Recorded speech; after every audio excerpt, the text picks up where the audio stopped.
Waalaikumsalam warahmatullahi wabarakatuh. Ya, kembali lagi ya Om di channel Grobogan Gokil. Iya. Supaya kita dapat memberi klarifikasi tentang isu-isu yang lagi hot. Iya. Oke Om, langsung Iya, saja iya, ini iya. masih tentang Habib Rizik ini Ya. lagi dibicarakan ini ya. Ini tanggapan jenengan tentang pendukung HRS yang meminta untuk imam besarnya dibebaskan. Ini menurut jenengan gimana ini? Fenomena seperti ini. Iya. Ya, gini Mas, terima kasih kepada teman-teman adik-adik semua dari tim keluarga juga masuk sudah datang lagi ke gubuk saya. Ya, begini Mas ya.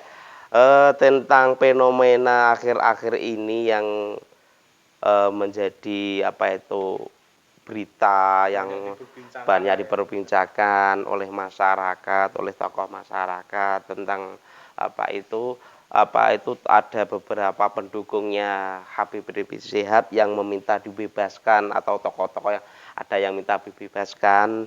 Itu menurut saya begini ya. Oke lah, kalau memang simpatisan atau pendukungnya itu minta dibebaskan, silahkan, tidak apa-apa, wong itu sekedar permintaan. Tapi tolong, kalau kita berbicara dengan yang sudah dilakukan oleh Habib Rizik Syihab untuk saat ini kan, kembali lagi saya katakan bahwa posisi Habib Rizik Syihab itu saat ini sudah melakukan proses hukum, ya, melakukan proses hukum konstitusi yang ada di negara kita. Jadi proses hukum itu ada tahapan-tahapan, Mas. Ya, ada tahapan-tahapan yang perlu dilakukan, ya, seperti ada kesaksian, kemudian saat ini dia tersangka, nanti ada minta peradilan, minta penahanan, banyak sekali. Kalau pendukungnya Habib Rizik itu meminta kepada kepolisian atau lewat Kapolres atau lewat Kapolres untuk meminta dibebaskan, itu saya kira juga sangat-sangat tidak profesional sama sekali dengan adanya konstitusi yang ada di negara kita, gitu loh. Apalagi si pendukungnya Habib Rizik Syihab itu saya yakin juga orang Islam, ya, orang-orang Islam yang tahu tentang hukum itu sendiri. Apabila terjadi hukum, ada kesalahan, ya harus bertanggung jawab dan harus dipertanggungjawabkan. Itu diselesaikan secara hukum.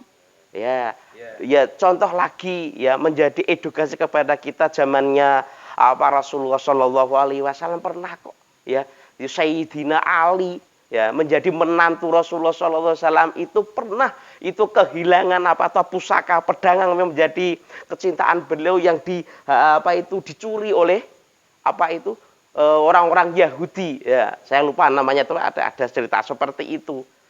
Padahal Sayyidina Ali itu tahu yang mencuri itu siapa, siapa tahu. Tapi kalau secara hukum kan harus ada dua saksi.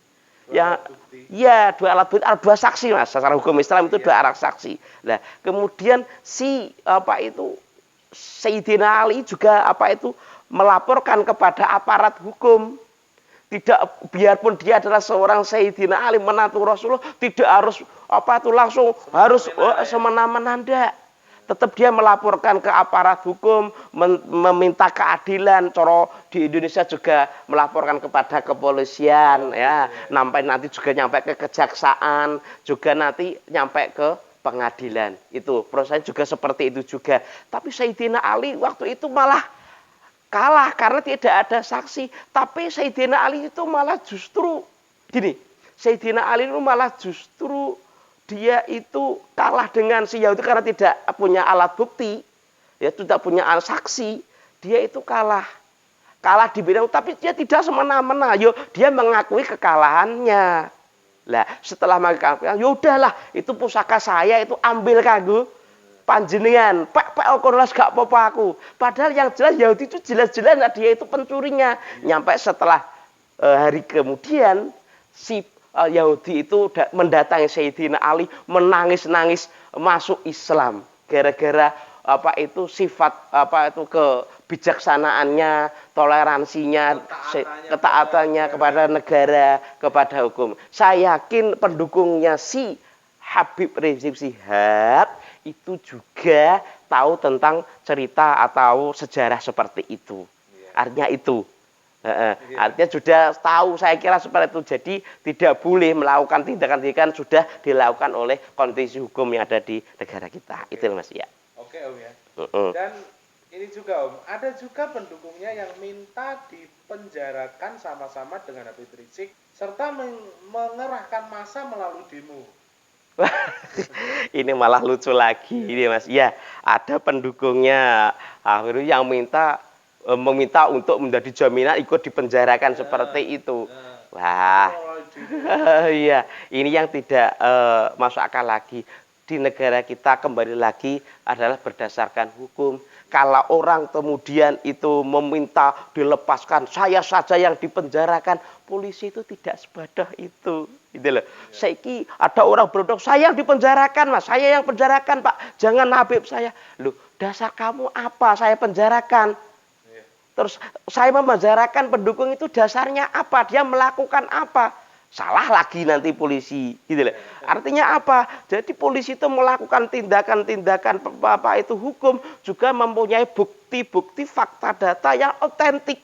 Artinya bisa dipertanggungjawabkan. Tidak mungkin para polisi atau TNI melakukan tindakan itu tanpa didasari oleh bukti yang otentik. Satu itu. Kemudian di negara kita itu negara yang tidak berdasarkan hukum rimba.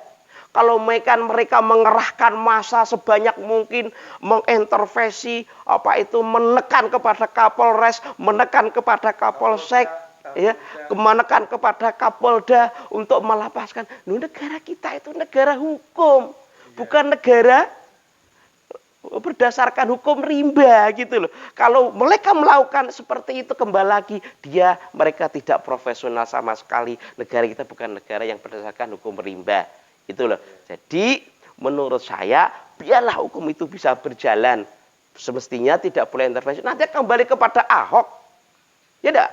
Zamannya Ahok di penjara dulu kan banyaknya demo berjuta-juta manusia berjilid-jilid untuk menekan kepada pengadilan supaya dipenjarakan si Ahok gitu loh. Tapi non sewu ya itu kembali ke senjata makan tuan juga yang dulunya Habib Rizik itu ya bisa dikatakan karma juga bisa itu. Ya, itu Mas. Tapi apalah itulah ya. Iya. Ya, Kenyataannya faktanya seperti itu. Ya. Terus ini ya, tanggapan jenengan atas fenomena seperti ini, atas simpatisan Habib Rizik ini yang kelihatannya ini semaunya sendiri tidak menaati hukum lah ya. Iya, gini. Masukan saya ya sebagai warga desa ya. Sesama muslim tolong kepada teman-teman ya, saudara-saudara muslim yang sampai saat ini menjadi simpatisan Habib Rizik Syihab, yang menjadi pendukung Habib Rizik Syihab, sadarlah bahwa negara kita itu adalah negara yang berdasarkan hukum. Ya, sampai saat ini beliau yang namanya Habib Rizik juga masih di dalam proses perjalanan melakukan tahapan-tahapan hukum yang dilakukan oleh pengacara-pengacara beliau. Belum terbukti. Makanya dari itu untuk sabar menunggu proses hukum yang telah berjalan itu satu itu. Kemudian kami juga berharap menghimbau kepada bapak-bapak penegak hukum yang ada di negara kita, adillah melakukan tindakan-tindakan adil seadil-adilnya untuk melakukan untuk memutuskan memutuskan apa yang terjadi dan apa yang sudah dilakukan oleh Habib Rizik Syihab. Kalau tanpa rekayasa, tanpa intervensi dan lain sebagainya. Intinya apa? Kalau salah, bilanglah salah. Kalau nanti ternyata tidak salah, ya tolong ya lepaskan. Mereka seperti itu. Jadi kembali lagi, tolong janganlah melakukan tindakan-tindakan seperti anak kecil, tindakan-tindakan yang bodoh, tindakan-tindakan di luar aturan konstitusi hukum yang ada di negara kita. Itu akan menjadi bumerang bagi saudara-saudara sendiri yang menjadi simpatisan Habib Rizik Syihab. Ya, itu. Ya mungkin gamblang itu ya, secara mungkin tanggapannya tadi gamblang, dan mungkin dia juga sangat dimengerti oleh penonton Grobogan Google semuanya. Oke Om, terima kasih atas waktunya, dan sampai jumpa lagi di video menarik lainnya. Oke? Iya, heeh. Wassalamualaikum warahmatullahi wabarakatuh. Waalaikumsalam warahmatullahi wabarakatuh.